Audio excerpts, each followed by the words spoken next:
The combine's on fire?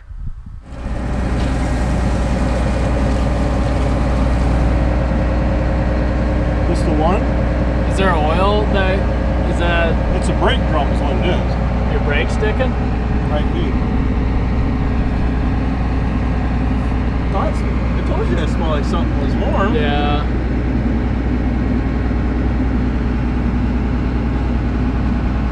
That's not so bad. I thought something a little bit bigger.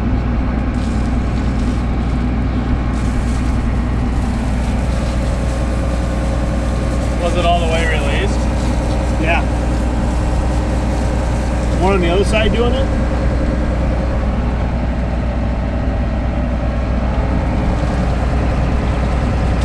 Ow.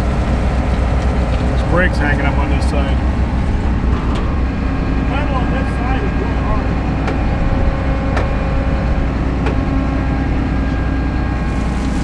I'll get it cooled off so we can work on it.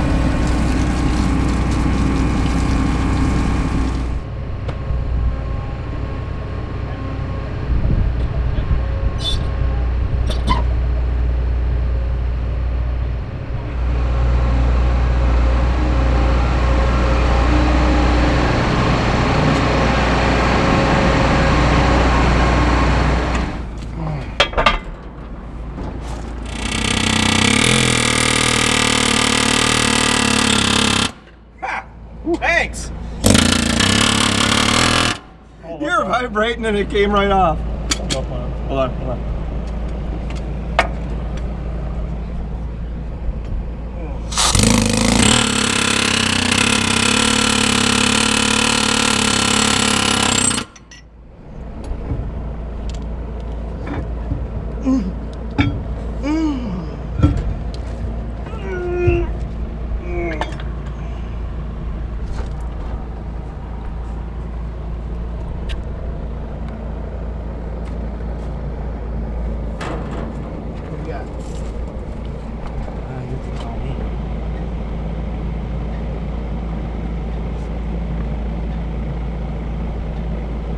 Backside's not disengaging. Yeah, it is.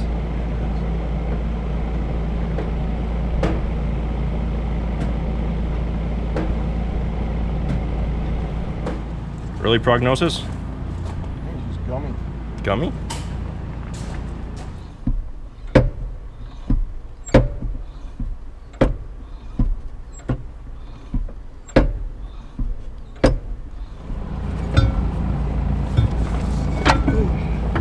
There, now we gotta spin it.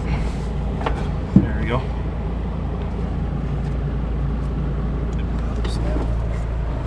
I like this stuff.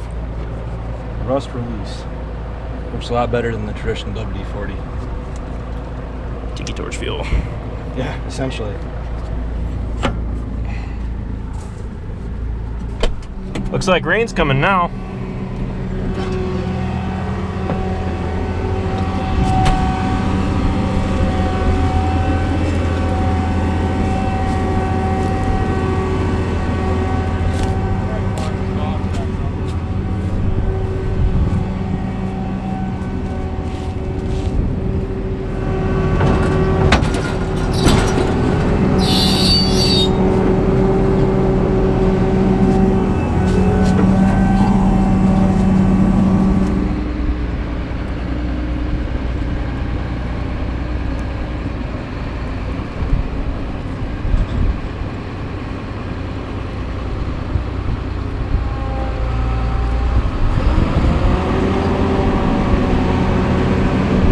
So this is why you always do a small pre-harvest check. Luckily, it wasn't that big of an issue. We got it fixed and ready to go in under 2 hours. But this is why you always do a pre-harvest check. You can diagnose any problems that the equipment might have if you give it a little bit of a run. Luckily for us, 2 hours and we're ready to go. But what happened was underneath the feeder house on the combine, there's a brake drum. And inside the brake drum, there's actually 2 brake drums. This occurred on the left side. Now, what actually happened was inside the brake drum, there is a brake pad that presses up against the drum, which keeps the wheels from turning when you press the brakes in. And it rubs and it slows down the combine. What happened was after the combine had sat all winter long, the brake pad had froze up right up to the brake drum. And it was probably like this during the farm day as well, but we don't really know. But anyway, the brake pad was froze up against the brake drum. So as they were running around the field, the brake drum started to get hotter and hotter because there was that friction in there. Well, Travis said to Andrew, that really kind of smells like smoke, doesn't it? And lo and behold, we pulled it over here and sprayed some water on it. And after some smoke was coming out from under the feeder house, and lo and behold, the water, as soon as it touched that brake drum, it boiled just like that. So, like I said, it's always a good idea to do some pre-harvest checks and make sure that everything's running smoothly. But they're out there running again, gonna run some more beans through before the rain comes, because I'm telling you now, it's going to rain. So, I'm just glad that it was just that. It could have been a lot worse. It could have involved a lot more if it was more serious, and luckily we caught it in time. Luckily, the way this is designed, the brake drum actually spins, and that keeps any of the chaff or anything from accumulating on it.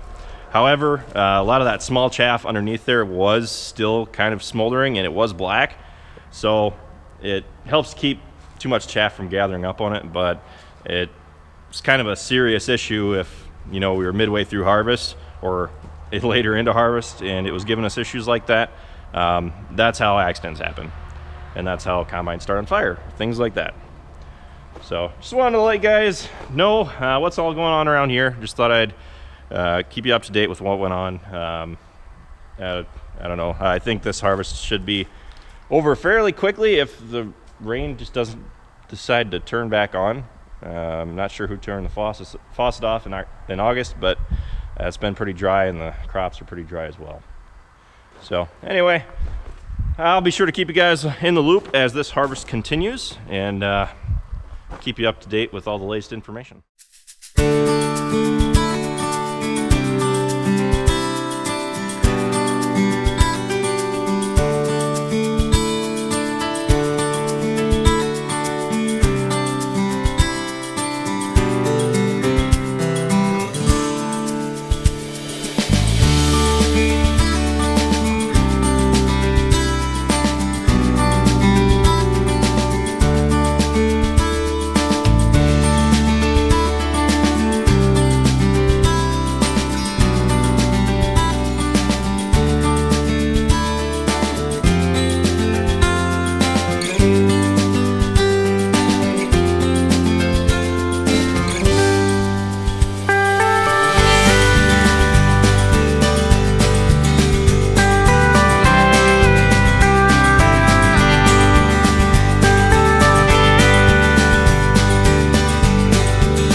think we're gonna miss the bulk of it.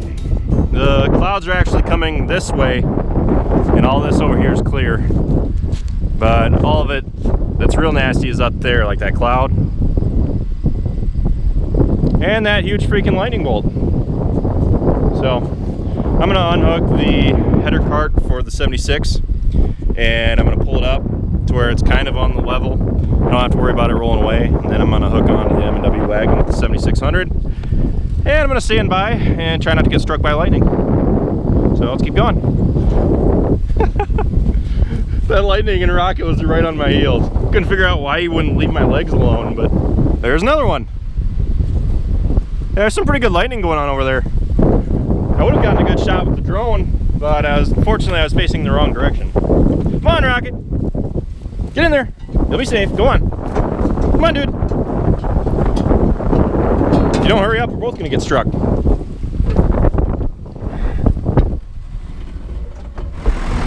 That's definitely a cold front coming in. The temperature dropped at least 20 degrees. I'm not even kidding. It's not hot out anymore.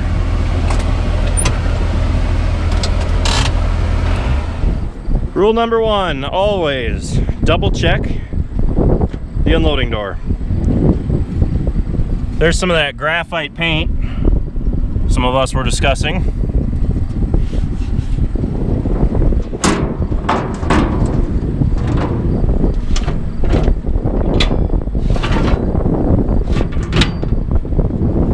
Now it is starting to sprinkle a little bit, as you can see on the hood. So we're dumping off the load on the combine. As you can tell, the sight is up on the combine.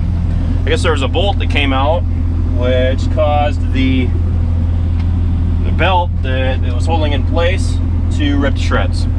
So Dad's on the phone trying to order up a new one right now.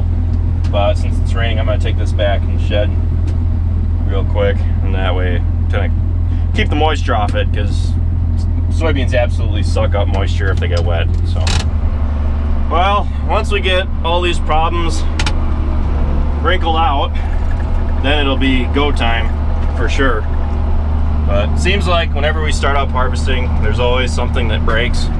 So we always figure, you know, do a test run just to be sure that everything works properly. And lo and behold, it's actually turned out pretty well for us, rather than waiting until this weekend. So, all right. So we couldn't keep harvesting. We got all the grain wagons in the shed, and we got the combine in. We got that belt off. Tomorrow we're gonna put the belt back on because Ryan from Sloan's has a new belt for us. So we're gonna be able to fix the combine right back up. So it shouldn't be too much of an issue, just as long as it doesn't keep happening. So, go figure, today of all days is the day that it decides to rain. So, even if the combine wasn't broken down again, we wouldn't be able to go anyway because of the moisture. Go figure, today of all days. Been dry the last month and a half, and the day we decide to start trying out harvesting is when it starts. But, yeah, tomorrow, depending on how dry it is, we may be able to keep going. Just kind of depends on how much rain we get. So, anyway, thanks for watching this video, guys. Be sure to check out all of our other ones. Be sure to like, comment, subscribe. And be sure to check us out on Facebook, Instagram, Twitter, and Snapchat. All how farms work. And I will see you next time.